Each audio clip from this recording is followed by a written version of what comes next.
Apriyadi resmi menjabat PJ Bupati Musi Banyuasin setelah menerima surat keputusan dari Gubernur Sumsel Haji Harmanderu di Geria Agung Palembang Senin 30 Mei.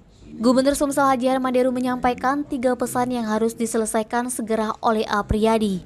Pertama, menurunkan angka kemiskinan di Kabupaten Muba, menyelesaikan permasalahan pengolahan listrik curah dari Muba Electronic Power ke PT PLN, dan segera melantik Sekda Muba. Dikatakan Deru, yang utama adalah bagaimana mengentaskan angka kemiskinan yang ada di Kabupaten Muba. Deru juga meminta Apriyadi untuk memetakan peta kemiskinan per desa dan per kecamatan di Sumsel. Menurut Deru, Kabupaten Muba merupakan salah satu terkaya di Sumsel. Kendati begitu, Muba juga merupakan peringkat ketiga untuk angka kemiskinannya. Setiap pergerakan fluktuasi di kabupaten dan kota sangat berpengaruh terhadap statistik provinsi itu sendiri.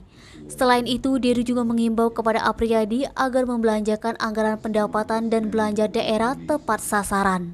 PJ Bupati Muba Apriyadi mengungkapkan akan segera melaksanakan tugas yang diberikan. Apriyadi meminta dukungan dari semua masyarakat khususnya di Kabupaten Muba agar dapat memimpin dan mengemban amanah sebaik-baiknya. Tanpa doa dan dukungan masyarakat, pemimpin akan sulit untuk membangun dan mengembangkan daerah yang dipimpin. Edi Handoko, Sumeko TV melaporkan.